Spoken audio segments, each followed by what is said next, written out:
Hello and welcome, ladies and gentlemen, to a Premier League presentation. I'm Blaze, bringing you guys a game between Virtus.Pro and Fnatic. We're going into game 2. It's going to be pretty interesting, and right off the bat, although we do see first pick available for Fnatic, they're banning out that Darkseer, and I don't blame them whatsoever. That last team fight, oh my gosh, there was just this cluster of agony that they just were obviously subjected to with Santa on that Darkseer. He did have some issues in the laning phase. I'm actually still curious. Probably have to check the replay on what happened with him between him and Ancient Apparition. But either way, once he got his farm going, got a little bit of experience out of the jungle, that Darkseer was just able to do so much in the team fights. And Mana Void on top of that. Ouch.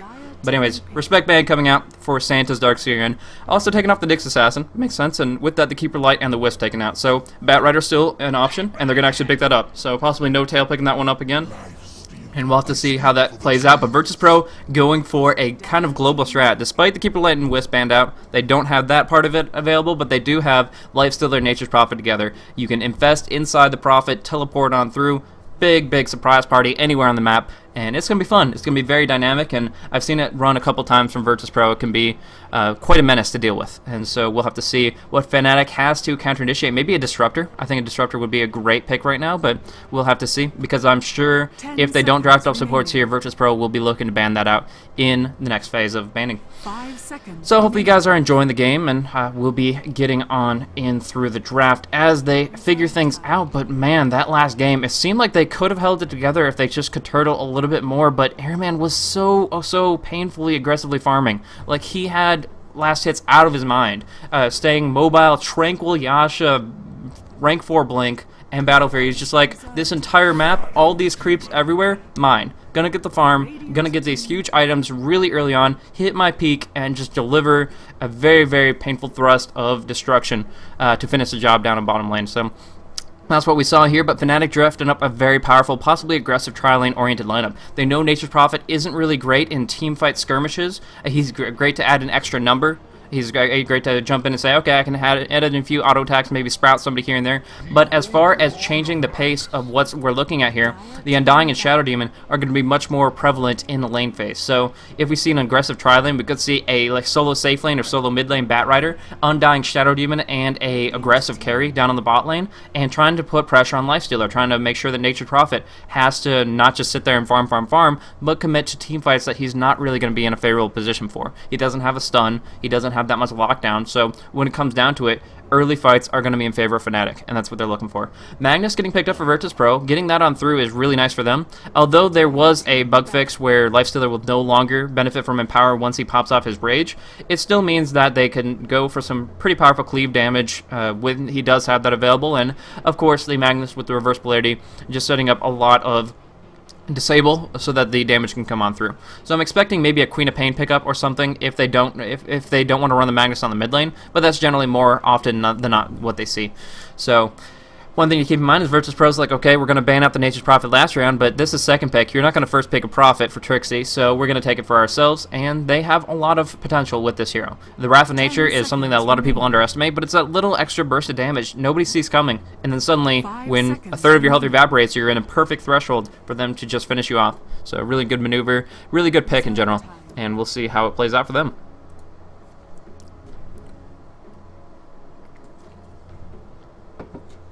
Alrighty then, so Bane getting banned out there, and not wanting to deal with KSI on that hero once more. So a little bit of respect for here and there. Actually, all three of their first bans, Santa's Darkseer, Crazy's Nyx Assassin, KSI's Bane, all were what just completely tore them apart last game, and they're not having any part of that here. So we'll have to see. I love the Shadow Demon pickup. I mentioned this before. Up against the Lifestealer, popping up that Demonic Purge, just making sure that he cannot stay on target, is going to really amplify the mobility issues that he has. He already has difficulty staying on target unless he goes for a Drum Yasha build, or not Drum Yasha, Drum Phase build, and with the Demonic Purge, that's just gonna extenuate that, make it more difficult for him to close the distance there, and it's gonna make it so that they're relying 100% on Magnus for those disables, because once the Lifestealer is right next to the target, it doesn't matter if he's slow, if they're locked down for 2.5 to 4 seconds, but really does rely on those big disables, and pretty much Magnus handing the enemy to him on a silver platter. And that's what, of course, Airman's going to be looking to do with that Lifestealer pick. So we do see the Rubik ban coming out. it's kind of surprising, kind of not. I mean, the Rubik is really great for stealing off that reverse polarity. It can also be powerful for stealing Wrath of Nature or Teleport from Prophet. Even Nature's Call is not too bad, but it just wouldn't work for the lanes. It's not something they wanted to actually pick up for themselves, and actually pinning out the Lina as well, another weird one, but they have their supports. That's the mindset you got to look at. They have a Shadow Demon and Undying. They want to run them into tri-lane. So Lina, Rubik, they're not the heroes they want to solo with, so they're not the heroes they're going to pick. Instead, taking out the supportive options for Virtus.Pro. But along with that, I was talking about a Disruptor with the Glimpse back on Nature's Prophet, on Magnus, that kind of thing. Not going to be an issue here because they are, again, they have their support selected. So Virtus.Pro banning out a couple of number ones, the Anti-Mage, the Gyrocopter, the Phantom Lancer, all taken off the board, so you don't have to worry about damage, but initiation is going to come somewhere, and it's going to come from Storm Spirit here. So that's going to be pretty interesting. I think Hani is... I've seen him a couple times over. They for those that don't know, they used to play Heroes of North for a very long time. We're a very popular, one of the best Han teams out there, and there's a port of him called Dr. Repulsor, which I remember a couple of their... actually, there's like 3 different players that played that hero very well, so I'm not exactly sure who's going to be picking up the Storm, but I think Hani, generally playing the mid nowadays, he had quite a bit of an opportunity to just jump in and do so much awesome play with that Storm, so... Actually, like I said, a lot of them could be picking it up because they're all very, very skilled players that played those kinds of more aggressive core heroes, but we'll have to see. That mana management is being a big factor there, but we also see a lot of push coming out from Virtus.Pro now. The Enchantress picked up is going to let them just enchant away, pick up a lot of neutrals, and kind of go for a very aggressive style, but Shadow Fiend picked up as well as Silencer. I honestly, I'm not exactly sure what to say about those. It's nice that they have the armor penetration, they have the Presence of the Dark Lord to deal a lot of physical damage, but also the Silencer is going to be a nice counter to Storm. If they can get the Global Silence off when he's not balling out of control, then Hani is going to be locked down. He's not going to be able to escape. He's going to be an easy pickings for Lifestealer, so that'll be pretty interesting there, but Era picking up his Shadow Fiend, this is going to be pretty crazy. So, Fly, and as far as lanes, I don't think they want to run Shadow Fiend in a aggressive tri-lane, so it's going to be a little bit more unorthodox. The KSI will make sure that the bottom lane is reinforced with a lot of potential in the jungle, but we're going to have to see if Santa can actually offlane the Prophet by using the Trents to control the positioning of the creep wave, control the creep equilibrium as it were, or if he's going to have to go back to the jungle and just farm away, as he was having some issues last time on a very survivable, high base strength, high movement speed hero, the Darkseer, and if he was forced off the lane with that hero, what can we expect to see out of this Nature's Prophet? So, we'll have to see. But there's a completely different as far as how they lane, and maybe he will have better opportunity here. We do have a quick pause coming on out, but yeah, we are going to see Trixie picking up the Batrider this time around. No Tail on the Undying, Hani on his Storm, Shadow Fiend coming out for Era, and Fly is going to be piloting up that Shadow Demon after he reconnects back on in. And again, this is game 2 of this best of 3 series. Fnatic trying to bring it back to an equalizer, bring it back to 1-1 to proceed on into game 3 versus Virtus.Pro here. But as Virtus.Pro still has 1 point on the board, they could easily turn this into a 2-0 shutout if they can actually make sure that they secure the win. So Airman farming up on that Lifestealer will be able to dish out a lot. NS on the Silencer, that means it's not going to be farming very much. So that means that he'll dish out some damage here and there. As long as he's in the action getting some assists, he will be able to steal Intellect through Glaives of Wisdom and output quite a bit through that, but it's mostly for the utility. The last word, the Global Silence, those kind of things coming into play really can screw somebody over. You think of individuals like Batrider, he blinks in and he pops off his Firefly and Lasso. What if he blinks in and then he doesn't have those available? That just completely screws him over, where he's just like standing there and in a really, really bad spot with no disables, can get turned around on really hardcore and not going to have a very good day there. So we'll actually see how this works out. It's pretty interesting one way or another, but Crazy is going to be going on presumably the mid lane with that Magnus, KSI, NS down on bottom, supporting Airman, and they don't really have hard stuns. Honestly, the reverse polarity the only stun in their entire team lineup, so I'm curious to see if that will do them in a little bit when it comes down to early game skirmishes, but it just remains to be seen how this will interact. So it'll be pretty interesting, but that's definitely going to be the lane. Santa heading up towards the top lane there, off-laning, with NS and KSI down to bottom, KSI jungling, Harryman carrying it up, and, of course, having a Crazy on the mid lane with that Magnus. So Mag will get some good, solid experience, but as far as how this is going to be laned from Fnatic, I gotta say, that's might just be anybody's guess. Hani is definitely wants to go on the mid lane. Era could possibly... I don't know. It's really weird because they don't want to put Shadow Fiend in harm's way. Shadow Fiend is one of those heroes that if he dies early, he's screwed. He loses his souls, he loses his Necromastery charges, and he has a lot of issues actually getting to the point where he is a real threat. Along with that, he benefits quite a bit from solo experience. Getting those raises up to level 7 really quickly to demolish a creep wave, so powerful. But what we're seeing here is that although they're playing very iconic heroes themselves, heroes that they've played for years, even prior to Dota 2, it's not, I don't actually see how it's going to synergize in the lane. Shadow Demon, Undying, great together. Era, great Shadow Fiend, and Storm Spirit, great Hani, great Storm Spirit on solo lanes. But as far as Era going in a tri-lane, I just don't see it. Same thing with Trixie. Batrider doesn't really fit that bill either. So I guess you could try something tricky with Napalm and Zombies slowing down like crazy, and they don't really have any real escape mechanisms to deal with it. Like the only thing they only have Skewer is essentially what you're looking at. They don't have any escapes. So Napalm plus Zombies could be very frustrating, and if they don't focus on the Tombstone quickly enough, that could be spelling their demise very quickly. But I'm not sure if that's what they want to go with. It's awkward. So still have this pause coming out, so we're gonna have to. It remains to be seen what they intend to do here, but it's going to be something that I honestly haven't seen too much of, this way that they're going to be laning it, and I'm curious to see how it'll work out for them. But they know that Santa is not going to have a great time up top if he's going 1 versus 3. They know they can put pressure on him, control the Trents that he spawns a little bit so that they actually have the Creequilibrium up in this area here, and if that's the case, then they won't really have to worry about too many things.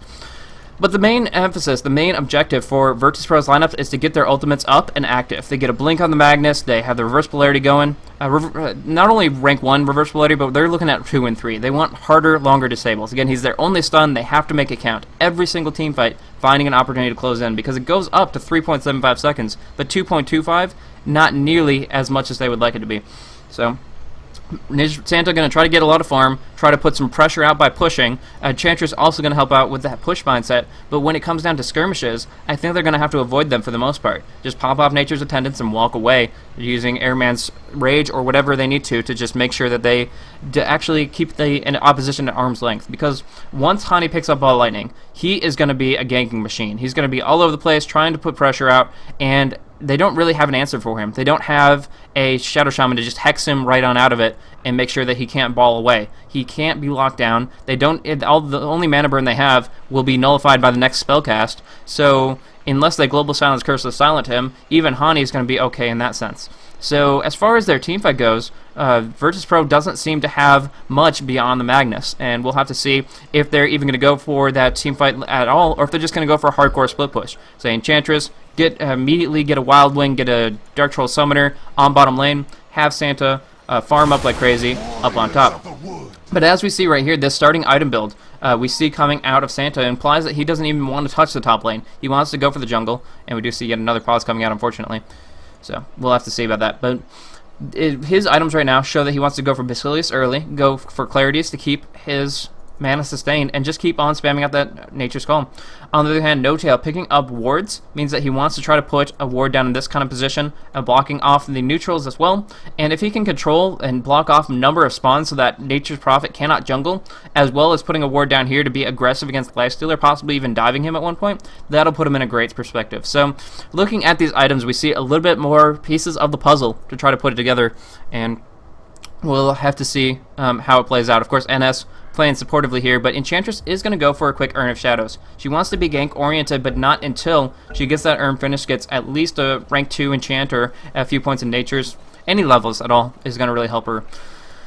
And from there, not really too many base stats on Fly, and Era is actually heading down with a lot of HP regen. He's been not pooled anything. This is all his own, but we'll have to see how effectively he'll utilize it. I definitely think that Era, No Tail, and Fly can make a tri-lane work in this bottom lane situation. I just don't know if Shadow Fiend's the pick that you want it to go with. It's just a little weird there.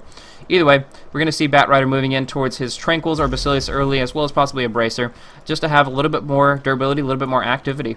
But they're just controlling right now, trying to ward up against the opposition, placing a ward to control the bottom rune, as well as block off this spawn here. We do see Hani and Crazy crossing paths a little bit. We do see the disruption coming out onto Santa, putting him down with the Napalm. Going to keep on stacking that up as best they can. Open wounds onto No Tail, forcing them back, and they change over to Crazy. Hani taking some damage here, but focus target. Crazy doesn't have that skewer for a very long time. They keep on stacking the Napalm. They only have 2 charges though, and it looks like he might be able to just walk away from this. Yeah, Trixie not fast enough, unfortunately, and they're not able to stay on target there. So No Tail dropping off his last ward of the day. Well, he has one more available, but the idea here is they don't want Santa jungling defensively. They don't want him to be in a position where he can find easy farm. And that's kind of probably a suggestion coming out of Trixie himself, being such an experienced Nature's Prophet player. But he's like, okay, just screw him over, making sure that he doesn't get stable gold. And if he can't holla and get that dollar, then what is Nature's Prophet here for, you know? But just all kidding aside, it looks like it's going to be a 3v3, and the third individual is going to actually be Trixie. So this is what I was kind of talking about. It's a little bit of an unorthodox thing. It's something that I haven't seen work before, but I could see how it could work. Spamming out that napalm and going and putting the tombstone on top of that, it can be very devastating for everybody but Airman. Like, he can just rage on out at level 2, but NS and when KSI comes in, those two don't stand a chance. There's really nothing they can participate in. And the idea here is just to shut down Airman as much as possible. They didn't do much control of him last game. They want to change the pace here. They're like, okay, Airman had a really, really fun time with things. Now let's make sure that that's not going to be an option for him. So, KSI, gonna have a really hard time in the jungle. She has picked up literally just a Dark Troll Summoner and doesn't have any creeps to kill.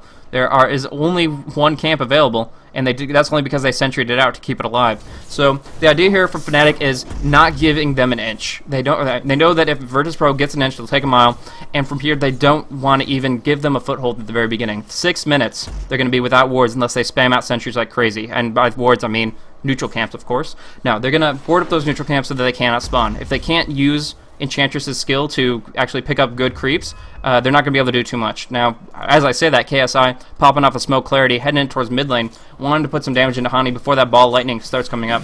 1-1-1 build for Hani, pretty standard stuff, and that sets him up nicely, but with this flank coming on through, they're going to be able to get that ensnare off and potentially skewer him out of position. If that skewer is very, very successful, as it seems to be, he is in such a bad spot right here, the ensnare will come forth, but no, he actually falls back to a nice position. The ensnare is coming, but it's a little bit delayed. Now, Santa coming in, does not have Sprout, but does have right clicks.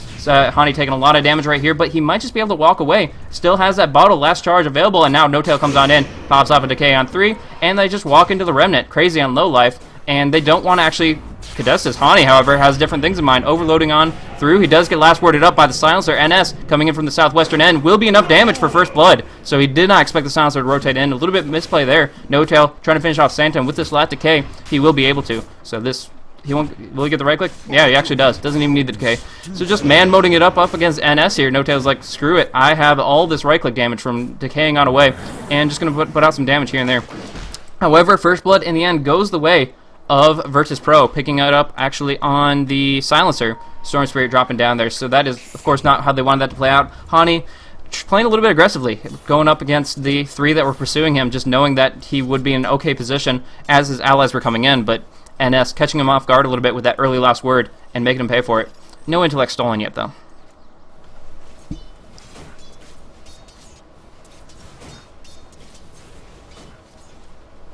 So, the one thing to take away from this, beyond the fact that the first blood gives Virtus.Pro an advantage, is that Era is going to go in insanely powerful mode right here. He has 20 souls. He's maxed out on souls at level 4. This is something that he's just ahead of the pack on. He's 17-8. He has so much right-click damage now, and there's no signs of him stopping. He can raise, at level 5, he's going to be able to raise down these Trents.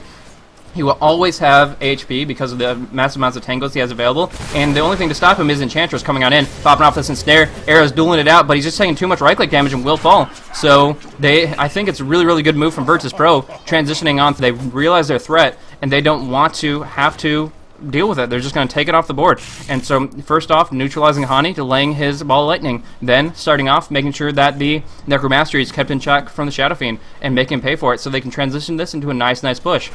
They do have not only the Tornado to burn down creeps pretty quickly, but a Toughness Aura of +3 armor to help out right here. Basilius finished up on the Nature's Prophet means look at all these creeps. They have +5 armor. They're going to be able to survive so very nicely if the Wild Wing actually comes, but it looks like he's just going to keep on channeling, which can work, I guess. But the one thing they don't realize now is Era is actually hiding out in the trees, waiting for some action. Wild Wing now actually participating to bring down this tower quickly. Looks like there's going to be some defensive play. No Tail coming on with a big tombstone. These creeps stacking up like crazy. If he only had a soul rip, he would just like one-shot somebody with it. But instead, just putting out some damage here and there, wanting to actually force down Santa. But the tombstone was focused down, and now the tower is fallen. Nice deny coming out of Era. Does get the deny on the tower, but they have to get out of this. If they get enchanted, here comes the enchant. The Sprout to follow. Era in a bad spot, has tangos. Burning down KSI, though. Free Necromancy charges back up to snuff. and he just wants to pursue. He has so much right-click damage. The only problem is they don't really have any way to slow the opposition down. He's just going to go for big damage through his boots of speed right-click, and it's enough damage with the Soul Rip that was just recently skilled up from No Tail, barely having enough mana for it. Now, we did see down, was it bottom lane or solo kill mid? It was Hani picking up a solo kill with that Ball of Lightning, bringing down Magnus, who, crazy, just playing a little bit overextended, was on low life and didn't respect the potential of that Storm Spirit. So turning things around, Fnatic is actually right back on in the right foot. Now Santa coming in, going to be able to bring down No Tail, just not in the right spot here, and Santa's just going to be like, screw it, I'll get on out scot-free, knowing that there was going to be a lot of damage coming forth if he stayed anywhere near that tier 2 tower that could be TP'd on. So this is turning out to be a much more interesting game than I thought it would be. I didn't think that Virtus.Pro would be looking for skirmishes early, but obviously the Nature's Prophet proved me wrong. Very active with the teleports, very mobile, and very much intending to let the Enchantress KSI come on in, micro very nicely to get the stables to set up, and just following up with hard right-click damage. It's worked out for them nicely so far, but as far as Fnatic goes, they've been responding in kind. Looking at the experience per minute on Hani, it's 378. He was able to get that solo kill on the Magnus, really helping himself out compared to Magnus, who doesn't even have his ultimate yet. Then we also look at the the Shadow Fiend. Era sitting at 500 experience per minute, full solo lane, multiple kills under his belt, and now maxed out on souls once more. Just constantly going through with tons of right-click damage, and Santa can't contest it. If he gets 3 guys to gank him up, we've seen what can happen, but Era is still in a great spot where it's just every single last hit, every single deny, all his. Now we see disruption on the mid lane. Hani trying to pursue onto Crazy with this electric vortex. It's going to do so much damage right here. Nice skewer. Might be enough. He actually will survive on through this, and now they have to fall back from KSI's impending enchant and auto attack. So they do pop off the Wild Wing. They want to keep going here, but No Tails disrupts that thought with this Tombstone dropping on down. Crazy on low life. The Soul Rip not enough though. They want to finish off Decay. 5 seconds. They do get the Overload auto attack. The Decay will not be enough though. Bottling on up. He will survive. No Tail tangoing on out. Now Crazy finishing off. Oh, Reverse Polarity. It hits on No Tail, but there's not enough follow up. They're not going to be able to do it. Wrath of Nature down 33 HP. And he does have the Decay. He does have Magic Wand, but the Shockwave doesn't hit. The Shockwave does not hit. No Tail survives, and he just walks away on very low life, and that was a lot for Virtus.Pro to commit. They popped off of Reverse Polarity, but Santa and the KSI were both kind of distracted, both on a different target. And so the RP didn't really make a difference on that one single Undying. He survives, he walks away. First RP of the day down, completely wasted here. And although Crazy did survive that nice gank between Hani and the Shadow Demon Fly, it didn't turn out too well for them. It didn't really make that big of an impact long term. Aquila up on the Shadow Fiend, maxing out his souls. Again, that his souls go up to 36, and right now he's at the top for his rank 3. He'll have 36 in no time at all, and he's actually scaling up Requiem at level 8 here. So he does have that nice little damage output, as well as that passive that when he dies, half those souls will be unleashed to just dish out tons of damage. And that's going to be very promising for them, as they just keep on going on through and want to make sure that they have the damage to follow up. Batrider will set them up. He's moving in towards bigger and better things. He has Treads, he's going to have Bracer, Magic Wand, and Basilius. He has so much durability, Trixie, and he just wants to walk on in with some good movement speed advantage and close the distance to get those napalms off. Now farming up the creeps due to a double pull coming out of the Lifestealer, actually. Actually, no, NS is helping out too. But either way, Trixie taking a few auto attacks, but now that the silence wears off, might want to pursue onto the silencer. Has Fly to back him up. That is a rank 3 Shadow Poison, so a lot of damage over time can be sent out, but we actually see up on top, Era getting flanked up. KSI had popped off that enchant. Does not have any Urn Charges to bring him down, though, and Era might just survive, popping off the Requiem around the corner. Santa taking a lot of damage. The Raise up on top. Era has enough mana for one more Raise. The E-Raise in a second will kill him. Big play by Era. Turning around onto Santa, despite a 2 versus 1 disadvantage. Turns around now. Oh my gosh, and Viz, Crazy, gonna come on through. Just needs to get a quick skewer to slow him down. Shockwave to follow and burn him down. Taking all those souls back to the bank now.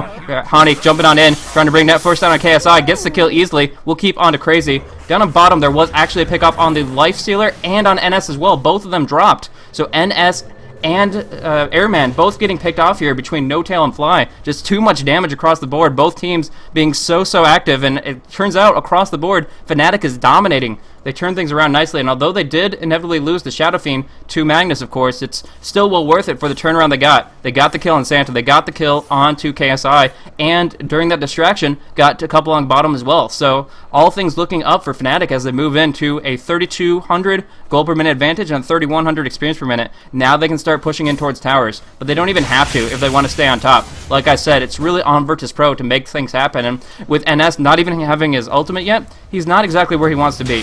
So that's just interesting exchange as Arrow transitions in towards the mid lane, has plenty of vision with these ward actions that's been going on through here. Lifestealer only having Tread's Magic Wand, not in a great spot, and we do see Trixie coming on in, has that Flaming Lasso, gonna start it off on Airman before the Rage comes out. Zombies stacking up, as well, just really doing a lot of damage. Airman tries to slow him down, but even Santa, he can't even sprout because of Firefly, but nice reverse polarity.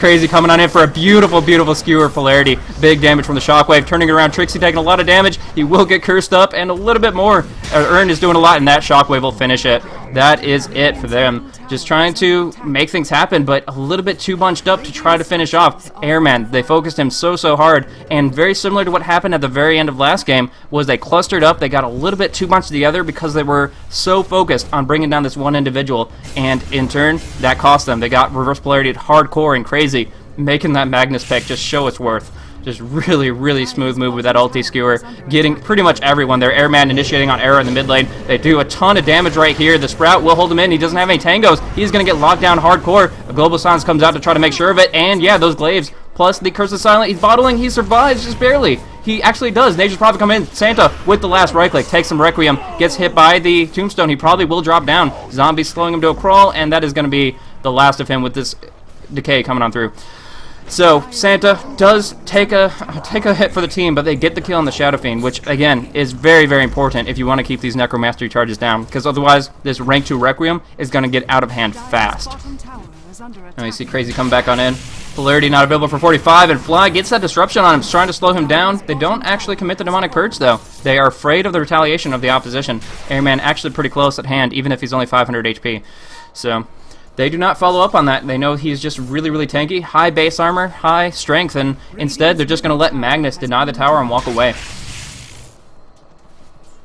Hani, how's he doing? He's got Drum. He's moving into, +9 to all stats helps his mana pool decently. He's going to be mobile and active, bouncing all around. But as far as experience goes, check this out. He's actually only sitting at level 8, the same as their Undying that was in the tri lane. His experience has really been falling by the wayside, and we see that Era is actually the #1 core that we're going to be looking to, because although Honey is now moving towards level 9, his experience per minute isn't competing with Magnus, Lifestealer, or Nature's Prophet. It's falling behind and dwindling, and if he's not active and making sure his mana pool is very high up and available, he is going to have a hard time staying active on the lane. We do see Arcane Boots coming out for KSI, allows him to stay more active, spamming out those impetuses, the Nature Tendons, pretty much everything he wants to make things happen here. Reverse Polarity back up and available if they want to go for another skirmish, but for the moment it feels like this is the calm before the storm. There's been so much action all game long, 10-10 at this 13-minute mark of the game, but I'm sure that they have intentions to break it out and just start going head-to-head once more. Let's look at KDA a little bit. With No Tail so very active on that Undying, sitting at 4, 2, and 3, he can be all over the place, actually picking up an Urn for himself, so that's pretty interesting. But it's just pretty much that No Tail has been waiting on through the team fights, whether with his Flesh Golem or just simply with Decay Tombstone action. There's no contest for that Tombstone other than focusing it down, and seeing as it has actually 400, actually it doesn't say how the HP, but it does scale based on the level. So it's actually pretty high HP on the Tombstone, and it gets burned down very quickly. So as long as No Tail focuses to keep that alive, he controls that battlefield. He makes sure it's an area denial effect that really makes Virtus.Pro very uncomfortable with initiating in certain manners. Now, the Smoke of Deceit will fall off, and Trixie is actually visible from this Observer Ward on the Turtle Ward location. So now actually in a spot where he has to Firefly out, or Crazy is going to make him pay for it. He knows he went on south, but he does juke him. Trixie coming out to play now. He's just going to hold the line and TP away to safety. Very good move, because look at the swarm of Virtus.Pro. People are like, oh my gosh, we just saw him come in here. They get the Nature's Call on that spot a moment later. Oh my gosh, Santa. So we do see all these guys just really looking for a kill, and that does distract him for the moment. Crazy picking up a regen rune away from Hani. He wasted half his mana to get to it, and that is a big cost for him, because he doesn't have the opportunity to initiate now, and that makes him fall behind.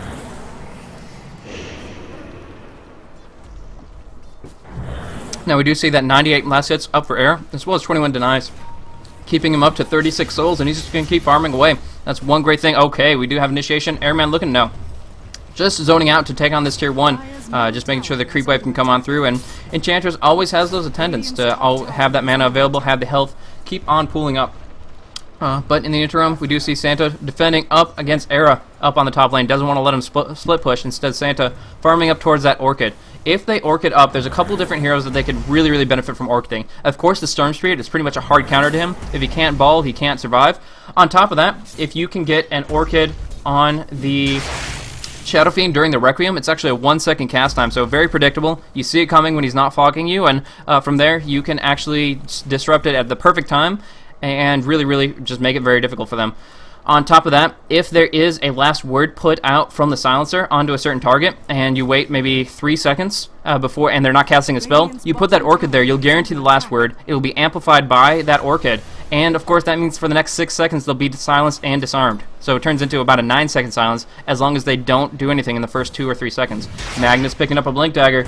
This is really the turning point for Virtus.Pro. We've been even to this point in time. 2K advantage is nothing on either side. Now it's going to be how the team fights break out, and they actually are going to start off with a team fight up top, but Magnus doesn't have that Blink still in the stash. So they're TPing up just to force them back. Santa coming on in, looking for the Sprout. Here comes a Requiem. No, interrupted with a global silence. Tombstone forcing them back for now, and I guess that means that although Santa was able to disengage, that the global silence was forced out for just about nothing. They weren't able to capitalize on it, and that is a long cooldown. Ladies and gentlemen, 130 seconds in Dota 2 is really, really huge. I mean, that's immense. And so, although they really didn't want to jump in without the Blink Dagger Magnus, without the follow-up that they were looking for, it's still a big cooldown that they won't have available for the next couple minutes. So that is going to change the pace of the game here. Let's check out how Airman's been farming, because that was really the main defining factor of last game, is how on the ball he was farming in last game. And now looking at this one, he's not really on top of things. He's sitting at 57 CS despite being in the defensive tri-lane. They put pressure on him early. He was very, very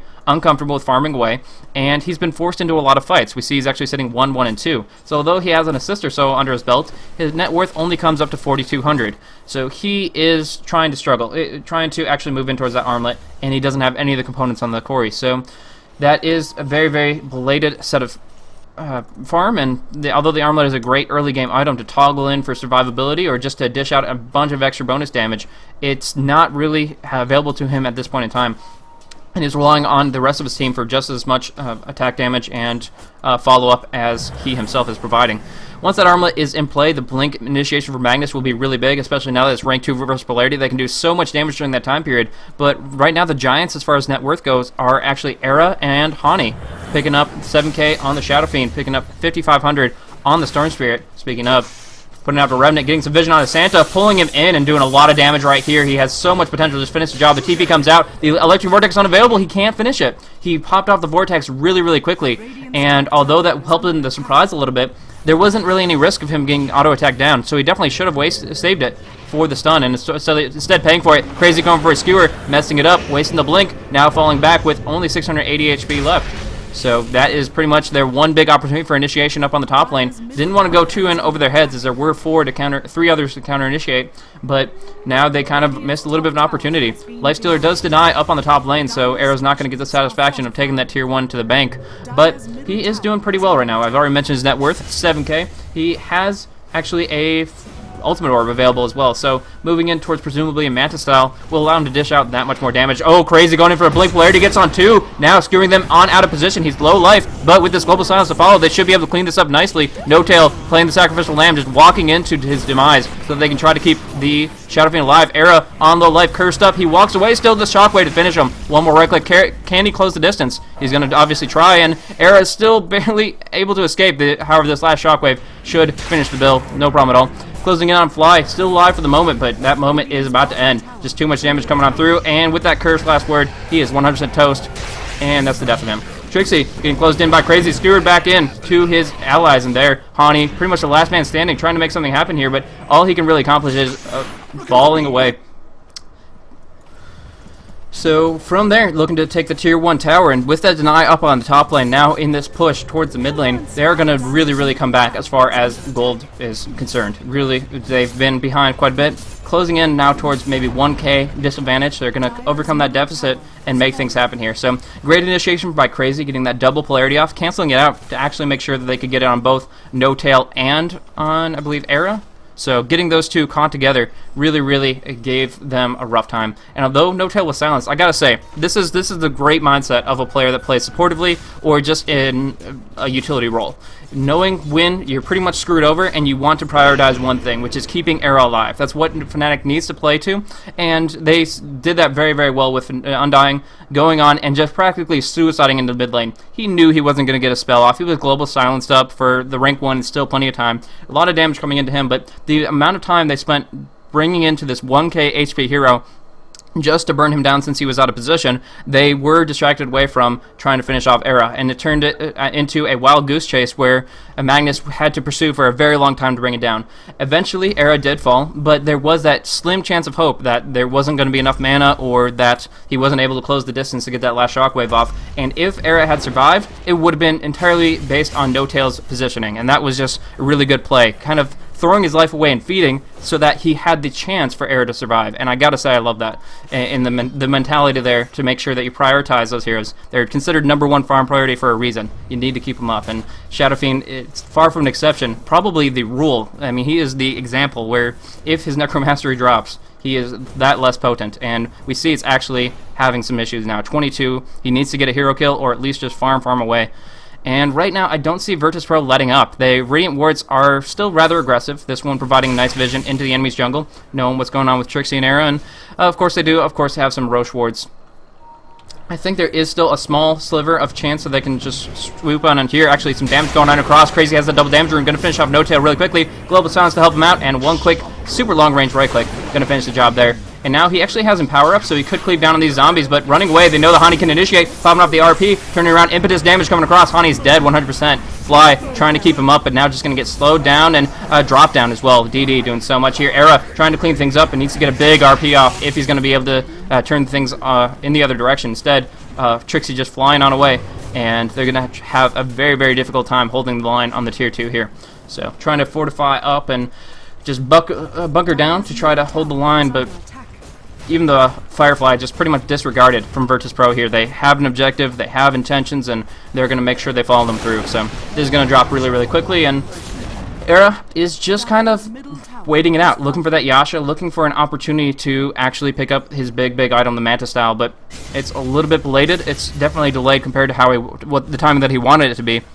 And now we see that the previously shut down Airman is bouncing back, has Armlet, has 2,500 gold, and that's pretty much showing for the entire team. Virtus.Pro in general just shot up a ton as far as gold value. So we see a Gem of True Sight up for Silencer. We have a Mechanism almost up for the Enchantress. The Orchid finished on Nature's Prophet. And Crazy feels ambitious enough to actually go for a full Refresher Orb, which would be immense. I mentioned the fact that they don't have disables. They don't have the Stone Lockdown unless the Centaur Conqueror, I guess, comes on in. So that makes it so that Crazy is 100% responsible for the disables, and you know, when you have to do that, you're going to go in for that refresher, try to make some big damage in. But I was talking about the positioning of these wards, and although there is a nice observer ward here, it looks like it's, never mind. It's going to be, the jig is up, the neutrals come on in to say hello to the party, and they do see Roshan on low HP, but I don't think they can do anything about it. They're too far away, and although a nice little Satyr harassment is really not going to change anything. The Roshan drops, the Aegis goes to Storm Spirit,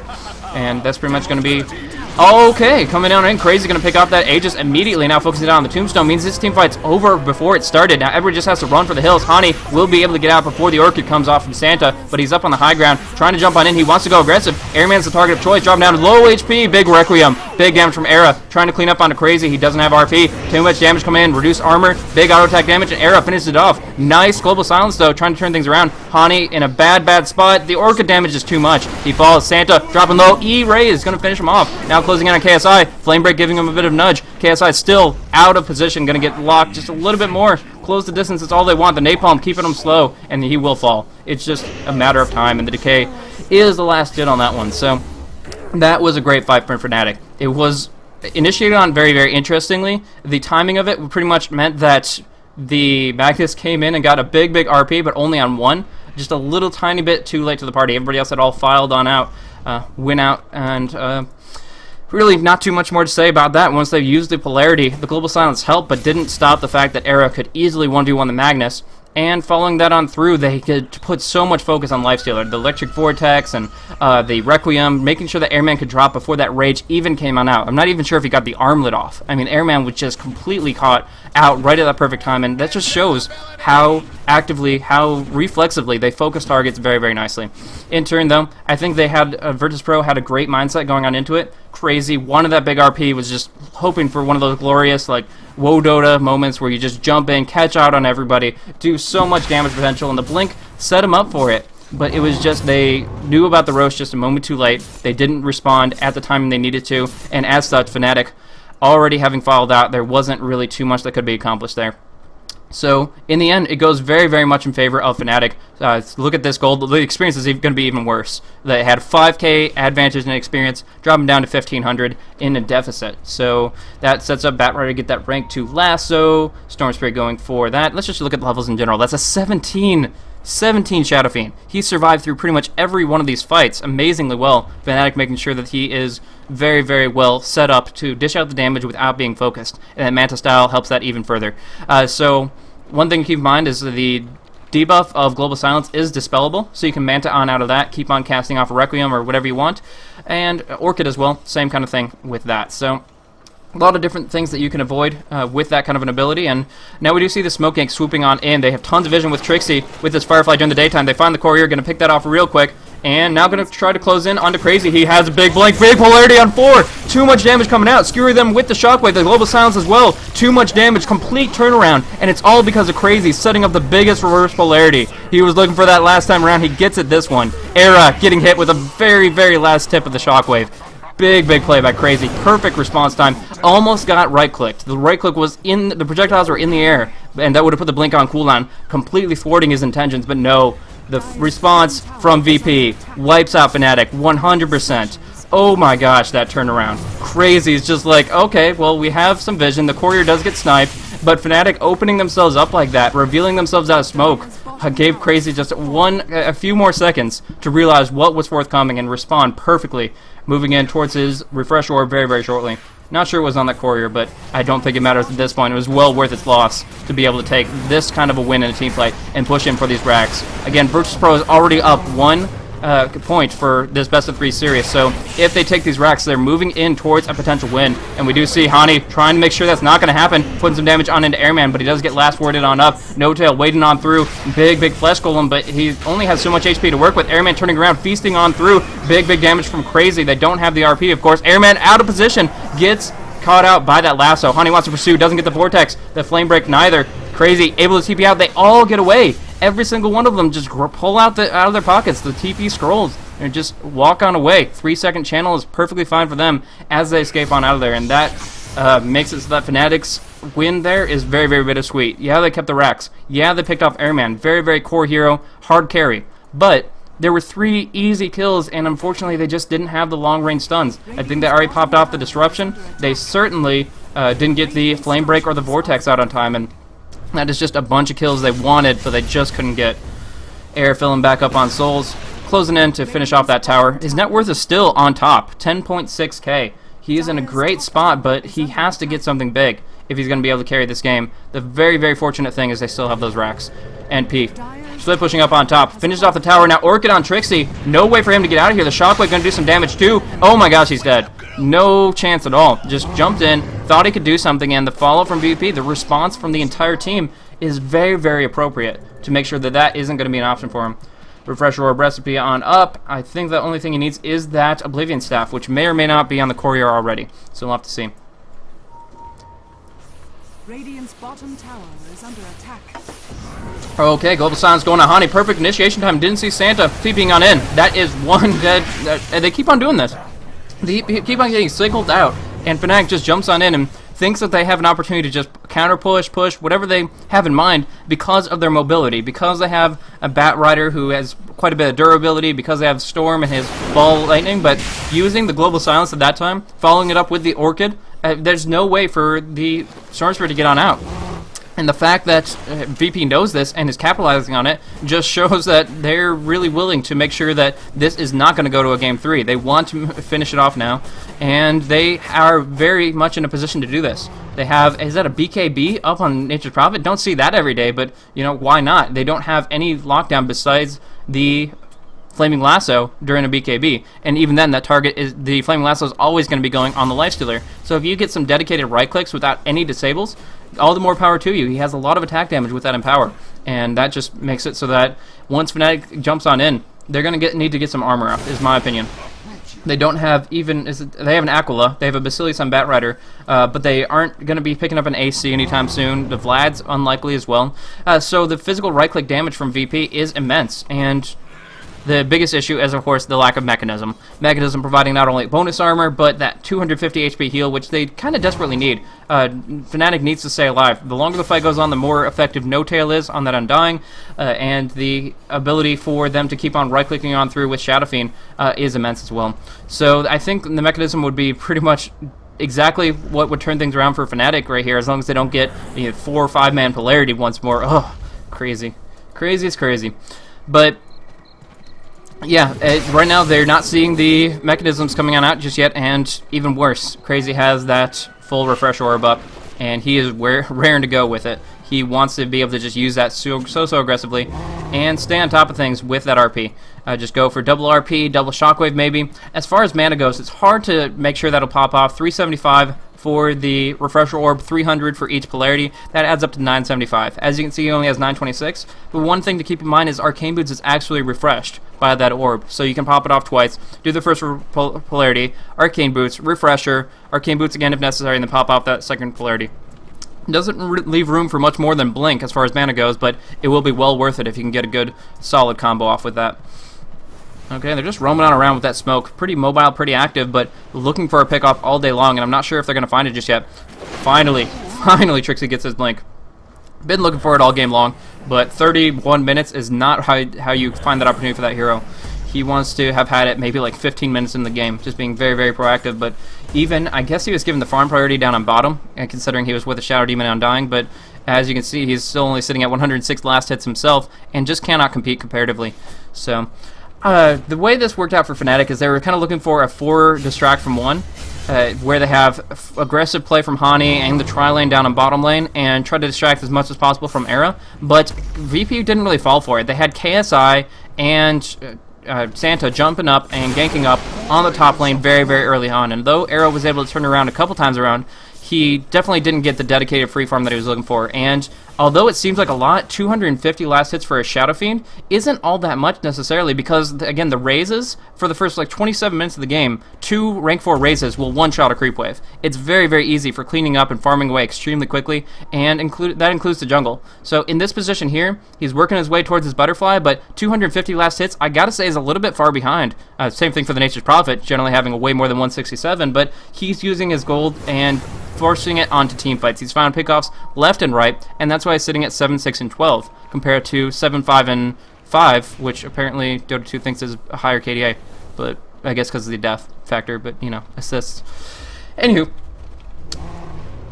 what we're looking at here, though, is just that really, really great potential for VP to win just about any engagement they want to take here. On open ground, as long as they have an understanding of the positioning of Fnatic, they can just go to town on the opposition. Roche about to respawn about 10 seconds from now, and we have a double polarity and a global silence that they can send the way of Fnatic. It's just pretty ridiculous what they can output, and as long as Silencer and the Magnus don't get picked off and pulled out of position, they can do whatever they want. Empower on Airman, going to be able to deliver a lot with this Desolator. I mean, the -6 armor, bringing Roche's armor down to actually 1. Yeah, approximately. Yeah, he does have growth, so... okay, we do see a lasso up on the high ground. Nice play by Trixie, pulling out KSI. Nice little pick off here. 4 steps down to the cliff. The reverse polarity up on top, picks off on 2. Crazy is skewering them back on in, throwing them in the pit. He does have enough for a second RP. Trixie is going to fall alongside his allies, so no defensive disruption, but I think it delays the inevitable. Trixie still will fall, and from there, as far as Roche is concerned, Lifestealer picks it up. They get the kill on an Airman, pursuing on through, trying to bring down Fly. That's Demonic Purge, only going to do so much, and they're going to be able to walk away from that. Hani escaping out with the ball lightning, but the damage has been done. The Aegis is up on Airman, and that means he can just even matter about his HP pool. He can just jump on in, and even Era can't go and contest that. He is going to be looking for that Butterfly in no time at all, but actually just goes for the Dominator. Good armor, good lifesteal, but I don't know if it'll be enough even without the RPs. Even though the RP is down for a minute, Just a global silence and a bunch of right clicks, lending the way from Airman. Really is going to be too much with that Desolator now available. Going on in, skewering and initiating a Honey. He is Orchided. He is dropped down. Too much damage. And they follow up to bring down these racks. And I got to say, Fnatic is going to make their last stand right here. This is their last opportunity. As far as buybacks, didn't really check that yet, but Storm Spirit pops his, and it looks like only Era has it available. So in this position here, they're going to be able to hold the racks again. That is one thing that they can take away from this. Although they're up against a double polarity Magnus, they're up against a very farmed Lifestealer, they do still have every single one of their racks, however vulnerable they may be. So, pinned to their base, Hani gonna get initiated on, gonna ball out. The Global Silence gets popped off just a second too late. And from there, they have to cancel out their gank and waste off that big cooldown. Trixie looking for a blink initiation. I gotta say, I love the little maneuver. I guess while we have a moment, I'll talk about that maneuver up and down the cliff.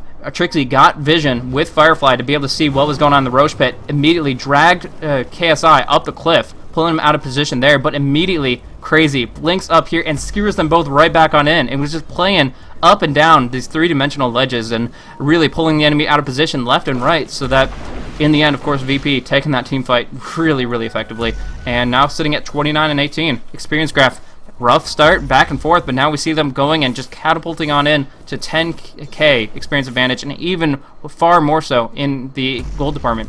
Looking at items, actually we do see some jumping around, but maybe just because he has spare mana. Not sure.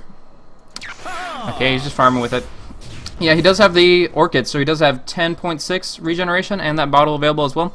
But again, let's look at items. Let's focus on the MKB on Nature's Prophet. Tons of right-click damage coming out there, even when the Butterfly is available for Shadow Fiend. So he's like, okay, I can evade, and then suddenly the MKB comes out and he doesn't have to worry about it. I believe Lifestealer, after he finished that Assault Kuros, will be looking for that as well. Speaking of, yeah, AC finished up for Lifestealer. Big money right there, and he has the money to support it. I mean, he's sitting at 11k without those components. He'll be jumping up towards 15k with them. So that is going to be setting them up for this next fight if they have that much damage out. But Hani wants to start things off first onto Crazy, trying to burn him down. The Tombstone goes out. Era going to do a lot of damage looking for the Requiem, but delayed now. Airman in the front lines has that Aegis, but slowed up a little bit. Hani's going to take a fall. Crazy wants a polarity, but can't find anything. Instead, it's just scattered all over the place. Era gets a high ground. Big damage coming to Airman, but he still can duel it out with him. Big damage going across. Crazy popping off that reverse polarity. Going for the second one. Doesn't need it. Instead, closing in on to finish off the Batrider. Trixie drops as well, and they could probably call it a good game right now. I mean, they do pop off. They want to try to hold the line, but what can Era accomplish right here? He popped off, lost so much gold out of that. Dying once over. At level 20, this is 600 unreliable and Crazy initiating with that RP long range. They go in, they have the open wounds, and they call it. They know it. So the second that RP landed, they're like, that was our last chance, and they call it. So really good game. I loved the action out of Fnatic, but Virtus.Pro just were able to make things happen, and I gotta say, the fact that they drafted up a no-stun lineup against heroes like the Batrider and the Storm Spirit and the Shadow Fiend, and still turned it around just based on the fact that Crazy had literally, as much as a pun is intended, insane RPs in this game. It was entirely hinging on him, and they used it so nicely. They knew he could initiate the way they needed him to, and we obviously saw in this game, easily my MVP for this one here. That was just so ridiculous. That was just really smooth play from him, and I gotta say, that was very fun to watch, very fun to cast, and I'm glad that I got the opportunity to cover that for you guys. So that is gonna be it. This was the best of 3 series, looking at VP taking game 2 of this series. But if you guys want to stay tuned in the stream, you can be looking at, we're going to be doing a series called Ask the Pros. We're going to try to get one of the Virtus.Pros guys in on the interview to ask them a couple questions. You guys can just post it in chat after I ask for them, and we'll kind of proceed on from there, trying to get a little bit back and forth between the professional players and their insight on that game, and just what questions you guys have for them. But my oh my, that was an insane game. Anyways, that's an open invitation for you guys in Dota TV listening now, that you can jump on over to the stream, twitch.tv/the Premier League, and check it out yourselves. Ask the Pros coming up. I'm going to estimate in like 5 to 10 minutes, assuming we can get them on in. Had some issues before, but should be good now. So that was pretty much it. I mean, there's really not too much more to sum up out of that game. Airman got the farm they needed to. They shut him down nicely. Santa was able to get a lot of gold. Lifestealer sitting up at 500 GPM himself.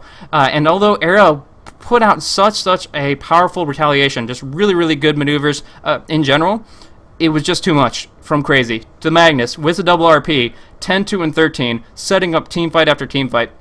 And it just worked out so nicely for Virtus.Pro. So it's just going to be how it goes, and they're going to move on forward, moving up in the rankings as far as the Premier League goes, and we'll be seeing them another time around in just a little bit. So that was a really, really awesome way to end out the week as far as our matches go. So that's pretty much, since we are looking at it being Thursday, the next match will be on Sunday at 2 p.m. Eastern Time and 20 o'clock Central European Time. That is going to be a match between Dignitas and Empire, I believe. So that's going to be very, very awesome as well. But thank you guys so much for tuning in this game. This was really, really fun to cast. And again, we'll be getting on into Ask the Pros in just a few minutes.